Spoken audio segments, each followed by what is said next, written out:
Hello and welcome to the Billowing Hilltop podcast. Now, readers, something a little bit different this week. I'm very sorry to say that we have no Age of Worms adventure. Instead, a while ago, we sat and had a little bit of a chat in the Command Pod, talking about what we might do next with the Billowing Hilltop podcast once the Age of Worms is complete. And we recorded that chat. I think it would be fair to say that we didn't stick to the subject. We kind of ramble around and chat about all sorts of other gaming-related stuff, but there is some information in there about what we're thinking. If you're only interested in listening to incompetent D&D play, I would skip this week and move on to next week. But if you're interested in incompetent discussion, then maybe you'll enjoy the next 40 or so minutes. As always, we'd be grateful for any ratings or reviews you would be so kind as to leave us on your podcast app of choice. We'd love to hear your thoughts, especially about what you are about to hear. Email us at hello@billowinghilltop.com or talk to us through our social channels. That's it. I've got no other news or information, so let us push on with episode 274 of the Billowing Hilltop podcast. Have a talk with Pod.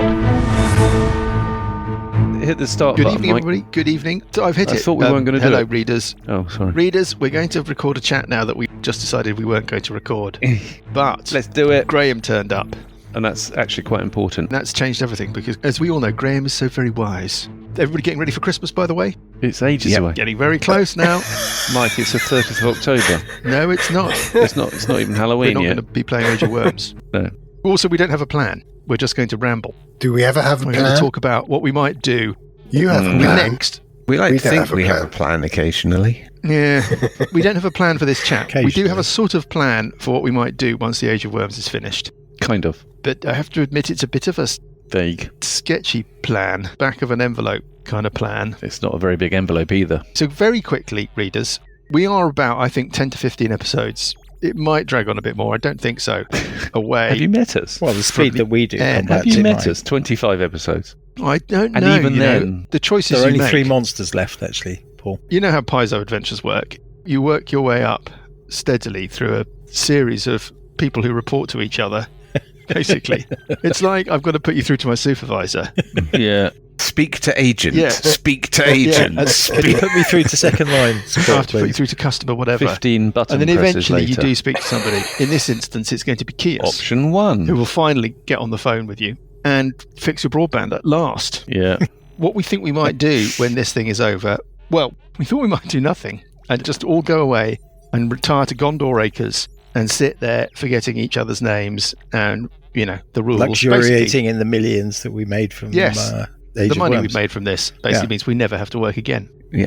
But if we carry on, here is what we've kind of thought about in an outline, but we'll talk about some of the things that are options for us a bit more specifically. But we think that what we probably will need is a kind of bread and butter D&D flavour adventure. Because always, by the way, we play and record. This is our principle. We've been playing online every Monday or Tuesday night, whatever, Wednesday night readers, The donkeys. for Years. 15, 20 years. Yeah. We just started recording it 5 years ago. And so we're going to keep playing our weekly game anyway. And we'll probably keep recording it. And our weekly game tends to be not necessarily a long-term thing, certainly nothing as long as the Age of Worms, but we tend to have a kind of D&D kind of game that we go back to week after week. We think we will need that. And I'll probably run something, but we'll come to that at the end. During the meanwhilst, what we also thought we might do, and we'll go around the table a little bit on this, is we might experiment with some other systems and play shorter form stuff. Record those games as we go, but not release them week by week. We'd play them through and then package them up and then release them in little chunks. Maybe. I don't know. I hadn't really thought and that far just ahead. just in case they're utter shit. Well, I would say they're utter shit. complete mess. I would of say a- that if they're utter shit, they might actually be worthwhile releasing. Might be quite amusing. Yeah. For But if who? they're absolutely dreadful. Well, for the readers. Then- But I think also there's an element of... God, I'm not going to use the word journey or arc. But there's an... Please don't. No, wait. But no. if we're playing new rules and new systems, then it can be quite fun just to let's dive in and see how it goes. And if it doesn't work, it doesn't work. It could be, I'd find that really interesting to listen to. Yeah. I agree. But I I think prefer that it- to a polished kind of like, right, we know everything inside out kind No, of thing. I agree. We're never going to be polished. I think Never. that much is clear. Yeah, we've got the No. attention span of a goldfish. What is interesting for me is how our game has evolved. right? So back when we first started with like 1E, being presented with a hallway with 3 doors in it was like enough. And then as we've kind of progressed, and I think Paizo has had a big influence on this with the adventure paths, they've kind of shown that you can do all kinds of different things with the environment. And I wonder kind of where we are now, just coming up to the end of a 5-year adventure path, where our aesthetic sits now. It's all fine, because yeah. What we've been doing with the gatherings is precisely that, like little one-shots, but that's a very different environment, because we are turning up, twice a year, playing for 3 days, and you want to have some kind of self-contained, you want to finish something at the weekend for that. Yeah. Or have something which is in blocks. Like Dan has been running Eberron on our Ground Gatherings readers, and that's obviously a longer form thing, but it's very episodic. So you can finish a chapter. Dan makes sure that talk about it, Bonds. How are you making that work? It's just an organised play, right? So it's an adventure path, effectively, with 20 modules, I think. And right, each one is made to be played over 4 hours. The fact that it takes us 3 days, twice, 3 times as long to play it, because we're shit, is neither here nor there. They are self-contained 3 little act adventures that are linked together by a bigger story arc. And I always quite like the bigger story arc. And one of the things I like about D&D and Pathfinder is the evolution of the characters. The fact that they get new stuff and you can build them and you can evolve them. Yeah. A lot of the games like Cthulhu, it's kind of built to kill you. If that makes sense. So your characters don't last. Yeah, I know what you mean. I think Cthulhu is... Well, they go mad in Cthulhu. Well, that's that. But there are obviously sanity thing, variants of Cthulhu which aren't like that. There are some more kind of gonzo versions of Cthulhu, and there are darker, even more lethal, weird versions. I was using that example, Alien, Blade Runner. They're all kind of built to be kind of one-shots, which are fine some for more a than D&D others, weekend. Yeah, some more than others. I think it's important to kind of point out to the readers that we're as shit when we go to the gatherings as we are when we play Age of Worms. It's not an act. We really are crap. Yeah, there's just food and involved. We've been playing since the early 1980s. We're still rubbish. Can you imagine, readers? We edit what you listen to. Oh God, painful sometimes. Gatherings have just got all the stuff we cut out just to grind through. And tuna and mayo sandwiches and lots of cups of tea. Yeah, I think Johnny walked out at one people point. Walking off. People shouting names because it's their round and just all of that. Yeah, Johnny's Where's Lucas gone? biggest fear, bless him, and he's right, is to have something which means that he doesn't actually play for a day and a half, and he's just sitting there. Yes, that is the thing with Johnny also, readers. You will have noticed that Johnny, scarred when he's for playing life. his character in Age of Worms, he seems to be quite risk averse. We can talk about this now. He's in the broom cupboard still, by the way. Of course. We're not letting him out. Lock him in. Because I had to look through Did the you porthole. find the key? My God. No. I passed a note under the door just saying, settle in. Have you noticed he's got Mel to Stone? He's obsessed with acquiring Sessions' magic door. Yes. I don't know what that's about. He basically has this thing where he just wants to make himself invulnerable. Yeah. Because he's got a deep memory of sitting down. You're there on a D&D weekend for 3 days, and at the beginning of day 1, your character falls down a pit trap and dies, and then you just sit there eating crisps, watching the other people play for hours and hours. Save or suck is something that Johnny hates, and that is why Buggy plays the way that Buggy plays. Is that fair? Yes, that's fair enough. He did have the mantle of the world's worst dice roller until Paul. Yes, until I came along. Yes, I do. Yeah. I do. It's actually quite funny. Spectacular how bad you roll. Extraordinary. Well, funnily enough, he's one of the best dice rollers now. Johnny. He hoovers up the good treasure. The only dice that have ever worked for me are the blue dice of power, and only when I'm a DM. When I'm a player, I can't roll above a 4. Yeah, no, tell me about it. So anyway, back to the discussion in hand, what we're going to do next. So I'll tell you where I am. I guess it mirrors what I like in terms of fiction. If you're talking about a TV series, I like something that is episodic but also has a longer story arc that develops and evolves. Yep. And I like... You use the word arc. I like things interweaving, so the idea that these characters appear in other things is appealing. Do you know what I mean? Yes. Yeah. I think it's fair to say when we've experimented with these other systems, I'm just thinking specifically of Alien and Blade Runner, rather than taking the big rule book and having people write longer form adventures, we have deliberately picked the finish in a day cinematic like box set scenarios. Yeah, they're great. Which has perhaps given us a different impression of these games than you might get, because you can run those games long form. I mean, I'm not going to. But the thing is with those, the thing is though, what we're looking for, I think, is we're all very time poor, so we're looking for something that's written for us that we can just, tweak without too many hours writing and preparing maps and stuff like that.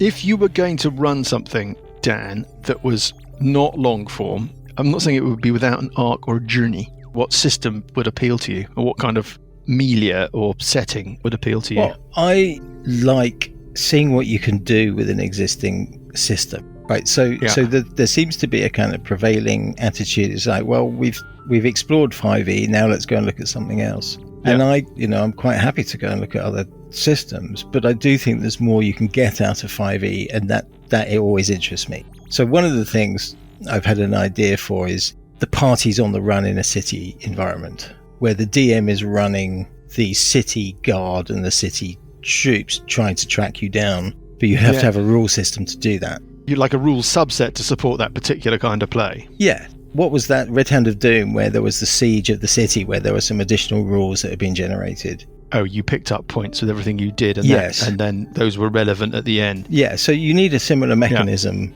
for running around the city. The DM is omniscient, right? So he's like, okay, I'm going to send 4 battalions, and they're going to box you in and catch you really easy. You need a kind of mechanism to make it so it's just like, okay, the party have to be sneaky and not leave a trace behind them, or the troops start closing in. The trail gets cold or whatever, so... Yeah, hunted, basically. Rules for pursuit and evasion. Yes. So that idea appeals. And a time element, of course. But what milieu are you talking about, Dan? That would be fantasy. That would be a fantasy milieu. Okay. There are some rule systems have these kind of DM intervention mechanics where the DM acts based on something that the players do rather than anything else. If you fail a test or something, you give the DM the power to act. You had it in the Coriolis getting Coriolis does that. Yeah. Does that. Daggerheart does that. To some extent, the Cypher system does that. But you want a kind of ramping up and a ramping down, right? So it's just like you have to go and steal something from the council office. And if you just get away, the heat is on you. They were here. What are they doing? They're after this thing. Okay, we kind of know what they're about. Whereas if you manage to sneakily get in and get away without knowing it was you at all, the rest of your... That sounds quite Blades in the Dark-y. Paul, you know about Blades in the Dark. Yeah, that's kind of... That's like a heist game, isn't it, really, rather than And when we get round to what I'd like to do, I'd kind of come on to that. Okay. But that's what I mean by messing with the form. Yeah. The other one is like Shadowrun, right? So we played a lot of Shadowrun 2E, and it's a great game. Yes. Combat system's really good. There were aspects of it I didn't like. And one of them was it sort of lacked that progression, right? So everything was modular. You meet Mr. Johnson at the start and he gives you a brief, and then you go and do the run, and it lasts for a book, and then you're onto something completely different. So a longer story arc is what I would do with that. The thing about the longer story is so interesting. It sounds like there's 2 things running in step with what you like. And you can tell me if I picked up the wrong impression, which is you like a developing story arc that runs. It can be episodic in terms of discrete challenges. And you like the system to support characters over time, developing, and like basically a level system, for want of a better word, that then runs alongside that. So yes. So it's like... But if you take Warhammer Fantasy Roleplay, that had an advancement system, but that wasn't level-based, it was skills-based, and that also worked. Yeah. Well, so many of those skills-based games, basically the higher you want to take that skill up, the more it costs you. Yeah. You get experience and then you pay for... There's a lot of games that do that. Yeah. Don't all the Year Zero games do that? They're not level-based, they're all skill-based. Yeah, you spend your experience on bumping your skills up. Yeah. It hasn't got that I'm third level and I get this new bunch of goodies feel to it, which we're all quite habituated to from D&D, I think. Yeah. Yeah, because it's what you grew up on, isn't it? That everything's banded in levels, and therefore... But instead you're just getting better at stuff. I guess, you know, whenever I've written something, I haven't written something for years, but whenever I have, I've gone, okay, let's do something different and interesting and pick a particular aspect of the game that we haven't really looked at before. Explored. So that's what I like to do with it, but... If you were going to run something, you would either play around with maybe Shadowrun, or you would try and either tweak or develop or look for a little subset of rules, probably 5e, that would support the kind of story that interests you, which is this kind of on-the-run gang of people in a city? Well, I tend to get an idea. So if you take the Malazan thing that I ran, right? So readers, what I did with that is I took the D&D spells, and in Malazan, essentially, you have, they're called warrens, right? So there's a series of books, for those who don't know, written by Stephen Erickson and somebody else who I haven't read, but some of the most imaginative fantasy books I think I've read. And the warrens are sort of tied to a particular type of spell. So what I did with the D&D spells is like, I took all the fire spells and grouped them together, took all the healing spells and grouped them together. I mean, that's a bad example, but sort of ignored existing classes, but reorganized the spells, came up with warren analogues. And that wasn't my idea, but it's like, okay, you could do this, couldn't you? And wonder what that would do to the game. You know, I thought it was quite interesting. The Glass Cannon are playing Shadow Dark, which is another thing that Paul will talk about in a minute. And Troy, what's he called, who is the Glass Cannon kind of, supremo, their DM, GM, whatever, they're developing their own setting and their own adventure. They've kind of left the Paizo-verse. Yeah. And he's obsessed with Malazan. That style of adventure, sort of there military... There are so many kind of original ideas in Malazan that you could use, because it comes from gaming, right? They played the game and then they started writing books around the game that they'd been playing. He was going on about what attracted him to it. And it sounds like you talking about it. He was talking about it's like the gods, the intricacy, the complex warring states, the fact that things are ambiguous in terms of loyalties and power, the military kind of feel, all of this stuff. He was just going on about it. And I was like, Troy is basically saying what Dan says when he talks about Malazan. It's quite interesting. But I mean, I took a load of ideas. You also said they're really badly written and they're quite difficult to get into. This is exactly true. Yeah. Well, the first one's really badly written. He does get better at writing. Yeah. He also talked about something I think it's called Black Company or something. Anybody familiar with that? No, but he did mention that. I think it's about a platoon or a squad of fantasy soldiers and their adventures. But he says he's really into that was the thing that I took, wasn't it? It was, I started running where you were a platoon and you had kind of various things. And episodic. Exactly what you were talking about. Yeah. So, Paul, then, same question to you. If you were to run something, pick a game system to play around with or experiment with, what? Well, that silence you can hear is Lucas dreading the fact that I'm going around the table and at some point it's going to get to him. And the thing is I think, Dan, you are the person I would think of who, as we know, likes the squares on the battle map and counting squares, and it's very tactical, very strategic. There's background there, but there's a lot of dice rolling, there's a lot of knowing the intricate details of the rules. And during lockdown, I was listening to a lot of the Glass Cannon. They were doing New Game Who Dis, and there was a lot of different games I suddenly was aware of. Blades in the Dark, Get in the Trunk, all of these things is the Cthulhu-based stuff. And whilst they are masters at doing role play, and I'm not suggesting we go anywhere near that, because apart from some elements when it goes a bit over the top. So they're kind of at one end of the spectrum. We've kind of been at the other end of the spectrum. But I think... Oh, God, the character funerals. Yes, exactly. If I have to listen to another episode of any podcast where somebody dies and there's like a whole hour dedicated to each character and they talking cry about how they're going to miss them and what they... Oh, God. Yes. The only funeral we've had in our whole Age of Worms adventure, you took Grimbold and you buried him upside down vertically in a swamp. Having carried him around in a big backpack for hours. And left his feet sticking out of the ground. Exactly. Oh yeah, we still got him. It's a slightly different approach. Anyway, sorry, back to what you were saying. So, things like Blades in the Dark, I really like Johnny again. What they said about, you spend hours planning this thing, and then it never actually happens, and the first dice roll happens and it all goes to waste. And what they're bringing is a retrospective thing. Effectively, it's a high space thing. So you're at this thing, what have you done in the past to make this easier for you? It costs you to do this. I like that. I like the kind of role play light stuff where it's more of a discussion and it's less railroady. It's much more kind of the interaction between the DM and the players as to what's happening. Convince the DM to allow you to do something. Here are your skills. What are you doing? Which skill are you using? Why do you think it's going to work? Let's figure it out. And just kind of very recently, Mike, thank you for the Rivers of London role-playing game, which is a Cthulhu-based thing. It looks really interesting. We all know the books, and I think it's a different milieu. So it's kind of modern-ish London. And I like the idea that it's quite quick, and it has the standalone stories within a larger story. I haven't used the word arc. Also, Shadow Dark. I've looked at that. I think it's very kind of... I think it's kind of 5e light with some really, really interesting aspects to it in terms of time, in terms of darkness and things like that. I think, again, it's about speed of play. There's a time pressure on it. and it's much kind of easier. And again, it's a lot more interactive between the DM and the players. At the moment, I'm kind of mixed between the two. I had a long look at Stealing Secrets for the Devil. I like it, but I really don't think that's our style of play. I enjoyed playing it. That was at Dragonmeet, wasn't it? That's right. A couple of years ago. I thought, will the guys really like playing it? And I wasn't entirely certain, given the amount of kind of tactical strategic stuff we do. And in my view, I'd love to see us play something that moves away a little bit from that, but still has that element involved. Currently, Rivers of London would be my preferred thing to run at the moment, because it has dice rolling, but it has much more of the kind of, right, I want to do this, let's figure out a way you can do it, now roll a dice. What skill are you using? It's interesting because you're much more focused on the system, whereas I'm more interested in structure and story. Well, the thing with Rivers of London, we all know that already. It's not something you have to then create. I don't think created. You're wrong. I'm not criticising. I'm frequently wrong. I'm largely wrong. No, but I think there's some merit in what you say, and I think you could do both.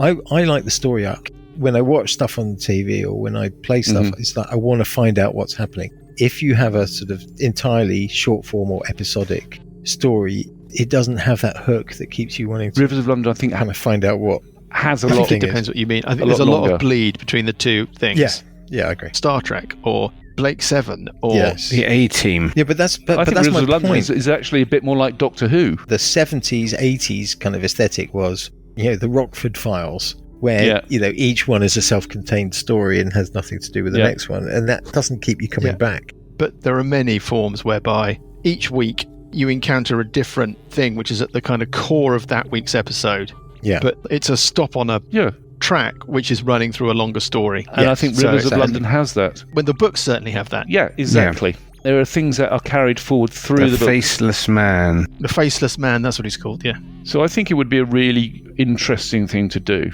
because it can be just a standalone, or it can be 6 episodes kind of thing. Okay, so briefly, Johnny, he's banging on the glass again. If he was here, I think he is interested in a couple of games that he's been running at our Grand Gatherings, readers. Mothership. Great game. I think he likes Mothership, but I don't think he'd play it because of what we were saying before. Yeah. He doesn't mind running a game where anybody could be torn in two within the first 20 minutes. Yes. But he's the GM, so he's the, whatever it's called, not the mother or the controller or whatever it is you are in that game. He doesn't like to be bound by rules, does he? I don't mind that. He's just like, no, I want this to happen. He's more vibey, and I think he likes the idea of a feel, and he likes the Mothership feel. And I think he likes rules light because he feels that there's less lawyering going on and you can kind of get to the heart of the story. Also, basically more opportunity for the DM to say, well, this is the way it's going to happen because that's what I want to happen in my story arc. Yeah. Yes. And that's I mean, I think that's a valid thing. If you want to, you want to present your players with a story arc and you say, well, no, at this point, this is happening. And I think we've all learned from each other in that regard. So when, Graham DMs, he's very kind of like, you can't quite tell, and doesn't tell you things that others have, and you kind of go, I'll adopt that in my style. And likewise with Johnny, it's just like, I want this. It's like, yeah, okay, fair enough. And I think as players, we've become more accepting. I think sometimes that's why you need to play adventures using a set of rules people are less familiar with, so that you are torn away from that kind of default. I totally agree. There must be a way we can defeat this. We're expected to fight our way out at this point, rather than maybe just wait half an hour while the story evolves and then it's sort of presented or to be you. more MacGyver about it, Yeah. Got a penknife and a piece of sellotape. If you tried to run the same adventures that we've played using the alien system, using any kind of D&D analog system, it wouldn't work. If there's an alien, then it's like, right, let's fight the alien. Whereas in the game, it's like, don't fight the alien, whatever you do. But that's a kind of D&D trope. Exactly. Unless you're playing an old school game where your mindset is you shouldn't fight everything. In fact, you should fight as little as possible and just try and steal its stuff. But that's always been the trouble, hasn't it? When we did Midnight, essentially, we couldn't cope with Midnight because it's like, okay, I need a spell. I've got a spell. I'm going to do that spell. And as the DM, you're then, okay, but what do I do? Do I break the adventure by sending what I should send after them for... Well, you had to. Yeah. I mean, in the end, you had to start changing it into I had to start changing it into a more sort of traditional game because you guys didn't want to play the game. Yeah, exactly. I think we would now, though. I think we would. Yes, I think 20 years later, we would. Yes. But, for example, when we played Coriolis, we enjoyed the backdrop We enjoyed the setting. We enjoyed the Firefly-ness of it.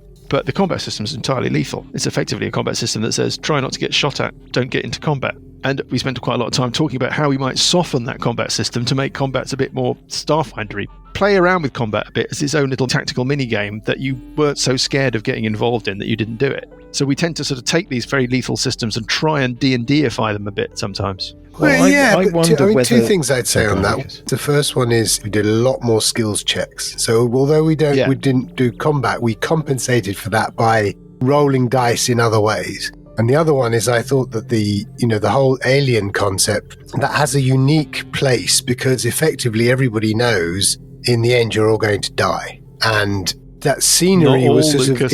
Well, yeah, but it's sort of, I don't know, it gave everybody that feeling, this isn't about character, this is about this session, and is this session going to be a good story? And I mean, I remember that just basically being a very good session. Because of the way it ended and everything was just, it was like a really good episode. That was the second cinematic scenario, wasn't it? That was the third cinematic scenario. Cinematic one, yeah. But the thing is with that, you've got the concept. Actually, I love the first one. Yeah, I love the first one. Actually, what I might do is the first one, Lucas and Paul missed out on. Yes, and you could run it for us again. This is introducing another idea. What I might do in the background, alongside everything else, is I might run that first Alien cinematic scenario for you, Paul, and you, Lucas, and maybe, readers, brace yourselves, a couple of other people. One of them maybe Nico, who we talk about all the time. Players. Just to have a bit of a different feel. But I think it would definitely be a side project. And what we talked about right at the beginning about recording these short form things, I mean, I think that's like 3 nights play, maybe. Condensing it down into like 3 hour and a half episodes. I'd love I don't know. To do that. That would be something we would do in the background. And I if we thought it worked, haven't read that Alien first thing yet don't read it. Because I've been like, we would put it out at some there as a stage thing or other, for Mike you. will do it for. Yeah. That'd be fun. That really is on the back burner because I think if we're going to do these short form things, it's not going to be me, at least not initially. Talking of which, Graham, what would you do if you were going to run a different system, play around with a different system? Oh, God, there are so many things that I would like to try. Yes. I think we might have reached the level where we could actually play a meaningful long-form Traveller campaign. Yes. I think, when you're 11 and playing that and someone opens the mercenary book and discovers there's this fusion weapon, everyone has to have one. And at which point, the combat is impossible because it kills everyone. Yes. And the game isn't designed for that weapon to actually be used by anyone.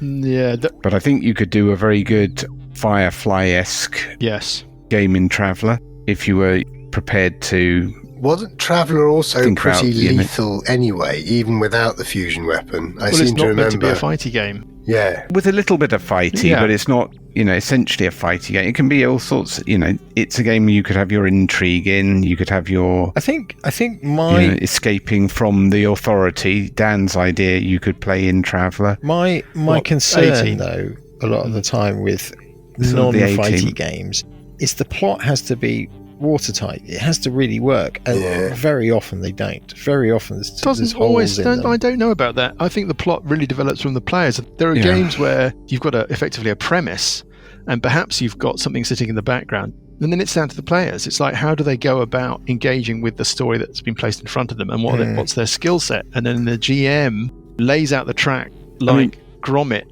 on the train chasing Feathers McGraw in order to support what the players are doing. It's like, okay, I can see that they are interested in this aspect of it, and I am going to build out stuff for them to... Yeah. I mean, I don't do it. I mean, I'd love to have the time, if I was honest, to not have to rely on a pre-written scenario so that you can move it forward as you see fit. Running a lot of these pre-written modules is very helpful because you don't have to do so much prep. Yeah. But actually, you kind of think, is that really what needs to happen next? Rails. I don't think so. So Traveller's one. Yeah. I would, and I'm probably going to try if I can find the time between now and the next gathering. Although maybe the next gathering has happened, so I've already done it. Maybe I did it successfully. Nice thing about having the time circuits. Have you done your Christmas shopping yet, Graham? It's all done. Excellent. It's happened. Yeah, but I've done my Christmas gifting. Yeah, but you do your Christmas shopping in February, don't you? Go on, admit it. Don't go on. Every time anybody mentions Christmas, Lucas has got to jump in there because he knows so much about it. Just can it, Lucas? Yeah. So I'm thinking I'm going to try some Numenaria, right? Which I think has some really interesting mechanics to it. That's the Monty Cook thing, cipher system. That's the Monty Cook cipher system, sci-fi kind of version. I mean, it's really interesting because they've basically written the system and then just created loads and loads of alternate settings you can run it in. Sort of GURPY, basically. Well, the rule system is incredibly simple and revolves essentially around the premise that you always roll a d20 against a target number, and the objective is to reduce the target number. So all your skills and abilities reduce the target number. Nothing adds to the dice. It's the same thing, isn't it? No, it works differently, I think. Only one way to find out. You're quite limited in the number of things you can reduce it from.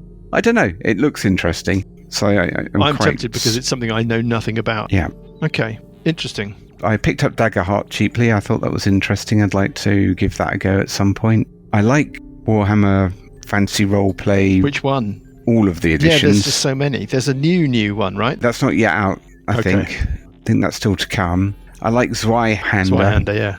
Which is another kind of an analogue of that, which like is a even grim, dark Gonzo version. Even grimmer and even darker, and has some interesting additional mechanics. Wow. So you have got a lot of games that you want to run. So one of them. Well, yeah, one of them. These games aren't making it onto the podcast readers. Well, some of them might, but this is a mixture of us talking about the things we're interested in doing. And some of these things we might play online. And if we play them online, we'll probably record them. And if when we record them, we think it's worth putting them out there, we'll put them out there. That's really kind of where this discussion is heading. Yeah. The other thing I think that works quite well, having tried it in the past, is the organised play micro scenarios that link together. You know, they often have a very loose linkage, but Zweihander looks really deadly. We used to do a thing of well, there's Mort Borg, which is even more deadly. But that super old school. That was something that is something we've long grappled with, because when we first started playing, it was so lethal that you'd spend hours going, well, I'm not opening the door, you open the door, and then powering up before you actually go and do anything. Whose turn is it to put their neck on the line? And we railed against that. I think that balance between the lethality to make sure that peril is a real thing in the adventure, which adds something to it. Yeah. And then having something which is, as it were, supportive enough so that you actually dare engage with the adventure and challenges and stories. That balance is the most difficult thing to hit, I think. Yeah, I agree. Yeah, because if there isn't some degree of real peril... That's my problem with 5e. Periodically, it doesn't have to be there all the time. No. But I've introduced a lot of make a save or that's the end of you into Age of Worms just because the death save thing, once you get past a certain point, if you give somebody 3 rounds before anything happens to them, you don't kill anybody. What's the point of that? Well, also, if you give them a Naught dice. Well, the Naught dice was there because I thought I'm going to introduce some save or die elements to this story. The hinge heads, for example. And then we've got Thoth Armand's Organ Request, the Piranha Demons. I thought I'm going to need a mechanic, which means that there is something that they can kind of resort to. I wish I hadn't done it. I didn't realise about luck rolls. I didn't sufficiently understand the system when we got into it. Well, you've got a lot of games you want to play, Graham, anyway. Well, yeah, I mean, I'd like to try lots. That's part of the problem with lockdown. Yeah. You just acquired a lot of games. Yeah, I mean, I'm looking at my shelf. Into the habit of doing it. One option, by the way, is I've got Johnny sent me. He borrowed Tolus off me, Monty Cook's City by the Spire, which is like 700 pages of city-based adventure. If we really get desperate, I could just run it. We could just start going house to house. The good news is that we've got an endless amount of things to play. I've got Dragonbane on my shelf, which I loved. I've got some Blade Runner, which we've already done. I've got something which I'm not going to tell you about. It's a secret thing for later. I've got Coriolis. Johnny is interested in the new Coriolis variant, by the way. So that's 2 people who would quite like to run a sort of Firefly-esque space opera game. What about Lucas? Lucas, what do you want to run? Sorry, Lucas. If I was going to run something, I'd really would like to do something Pathfinder 2. Yeah. I feel we keep saying Pathfinder 2. Yeah. We've tried it out a couple of times. And unfortunately, there was one D&D weekend where I wasn't there where you did. Well, you'll play some in the next D&D weekend. More protracted Pathfinder 2. But I really would like to get the feeling that we've done a bit more Pathfinder 2. Of the systems that we've played, what's everybody's favourite? If you had to name one particular system, I like 3.5, which is Pathfinder. Pathfinder 1st 1. edition was, I think, my favourite version of D&D. I think Shadowrun 2nd edition would be up there. Yeah, agreed. I like Pathfinder, and I actually think Pathfinder 2e is brilliant. It's got some very interesting refinements. The 3 action I like the action economy in 2E. Well, I think I'm going to run some Pathfinder 2, by the way. Marvellous. Beautiful segue. The bread and butter game, readers, that we might in the same have sitting there waiting. In Hearth? Yes. I've been looking for something that would suit the way that we play, and I've been cognizant of the fact that we keep stealing glances, loving glances at Pathfinder 2, because we want a D&D game, and we like 5e, but we feel that some of the questions that are not being answered by 5e for us, those answers are in Pathfinder 2. There is an adventure path called Outlaws of Alkenstar. I've circulated the player guide to you all, and at some point you might want to have a look at it and see what you think. To the extent that this is useful, this is a sort of session -1. If I do it, and I think I probably will do it, we would start with a session 0 where we would talk through the player's guide, the setting, and what you think about your characters. Something that we didn't do with Age of Worms. Age of Worms, we just basically pressed the record button on the tape machine and then just started and didn't really know what we were doing. Outlaws of Alkenstar sounds like it aligns quite well with the things that Dan is interested in, and obviously Lucas would like to play some Pathfinder 2. It does sound very Eberron-y, though. It's very Eberron-y. Yeah. I don't think that's a coincidence. I think Eberron, is it Keith Baker? He's a kind of big pulp guy, Wild West, guns, tech guy, kind of steampunk person, or cyberpunk you might call it. And the Paizo people like Eric Mona and stuff are massively into all of that sort of pulp melia. So I think it's sort of like probably convergent evolution or whatever it is, or whatever, parallel evolution. I would probably try and play down the Wild Westernness of it. It's set in a city called Alkenstar, which I would place in Hearth. Let me show you something. I've been working on a map just to give you something to kind of get your head around. Here we go. Ooh. Oh, the lands that wait. Gotcha. And an area that we touched upon in our Age of Worms story already, called the Southern Blight, which is the region that sits south of the hinterlands. Readers, again, if we do this, we'll publish the map. But effectively, you've got the lands that wait run south to north at the west of our map, and the Newell Mountains run south to north to the east of our map. And then you've got terrain and regions as were sandwiched between them. Right. And beyond the southern border of what we call the hinterlands, which is where all of our Age of Worms stories have been set, there is an area called the Southern Blight. And then there's a desert set within those wastes called the Spellscar Desert, which is very Eberron-y. Alkenstar kind of rhymes in both ways with Evenstar as a sort of, it just seemed to work for me. Transplant it into the world that we've been playing our adventure in. It's not 5 years long. Well, that's a shame. I think it's pretty speedy. But new characters. New characters. First level characters. I would expect there to be an interaction, something that Dan was talking about earlier, how you roll forward characters and background and threads. Depending upon how well Kios does over the course of the next 10 to 15 episodes, things may be very different. And I've been looking at that and planning for that. But we would expect to roll forward the major NPCs from the Age of Worms, at least as presences that are perhaps in the lands to the north of your adventure, but it doesn't mean that they wouldn't be something that you would encounter. But critically, it's an adventure where you are a group of outlaws on the run in a city, and the adventure sort of supports that concept. Not, I think, with subsystems and special rules, but just in the way that it's put together. And you're sort of given background. So I think we would do a session 0 where if you guys look at the player's guide, there are changes to the player's guide that I would take you through. One of the chief deities is translated into a deity that already exists in our world of Hearth. A deity called Bry, who I think would become the Deaf Watchmaker. Same kind of domains, same idea. And you would pick a background, either write your own or pick one of the ones that they suggest. And we would talk all of that through in a chat and talk about the setting and everything. And then, unlike the Age of Worms, we would then start playing after that with, well, it's in the player's guide. It starts with a bank robbery. Yeah. That's not a spoiler. That's on the back of the book, as it were. Yeah. That's what I'm thinking I might do. Lovely. Cool. Not yet, obviously. I think it's quite interesting. Yeah.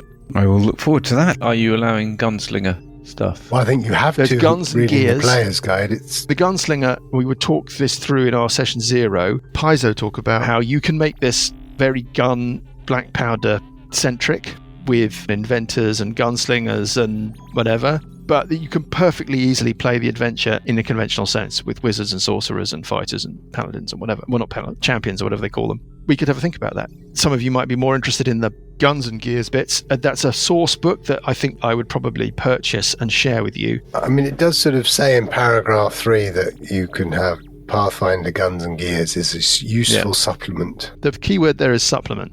I'll have a look at this and we can discuss it. And that's something we could discuss in the session 0, because session 0, we would talk about what you wanted to do with your characters and where you were in your heads with what that was. And we could talk about how much your ideas and what you'd like to do would depend upon certain rule sets and whether or not we would include them. And we would make that resolution then, I think. Just going back to Rivers of London, which I am loving, is the whole kind of character backstory. They encourage you to work it out as you go rather than get bogged down into it as you begin. And Shadow Dart, it's quite similar to what you're saying in terms of have a session 0 where you can agree, and I know Glass Cannon have done this, you go, right, here are the house rules, let's bring up some new house rules for this one. And they did something to do with spells, and they said, well, we don't think that's good enough, let's do it like this. So I quite like the whole idea that you tweak things, and I like the session 0 thing where you don't get bogged down in stuff, you get playing as quickly as you can, but you add some interest to it as you go. Yeah, well, we did that with Age of Worms. Yeah. We just didn't do it deliberately. Yes.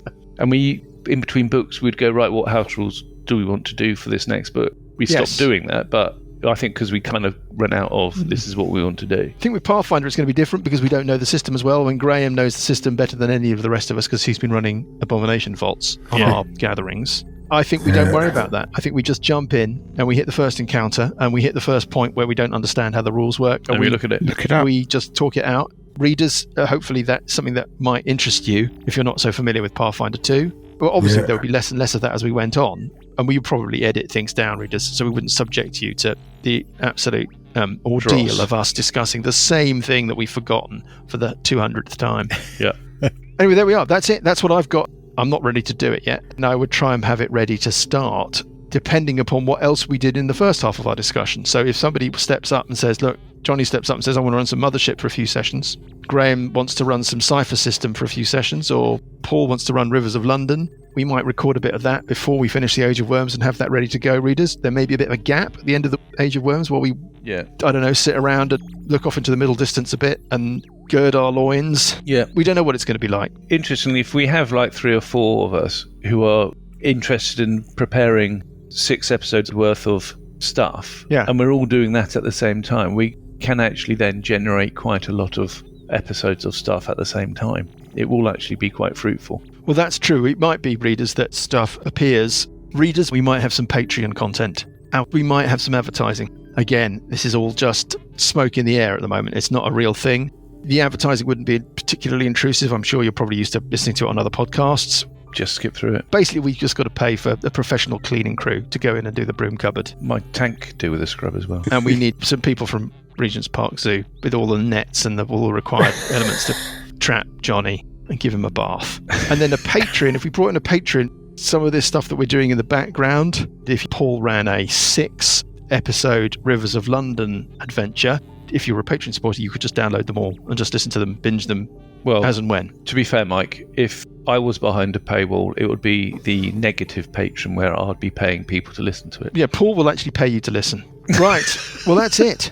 I've got nothing else. Readers, thank you for your time. Sorry we didn't have any Age of Worms this week, but there's an awful lot of work that goes into making sure that we can keep that ramshackle jalopy on the road, and we kind of needed a week off, and we thought it might be interesting to talk about what's next. Next week, I can't even remember where we got to.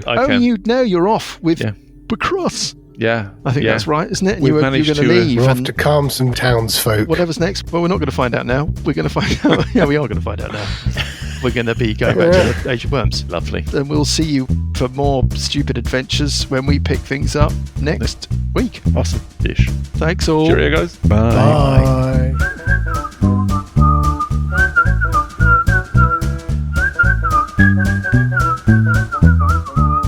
The Billowing Hilltop podcast is a Billowing Hilltop production.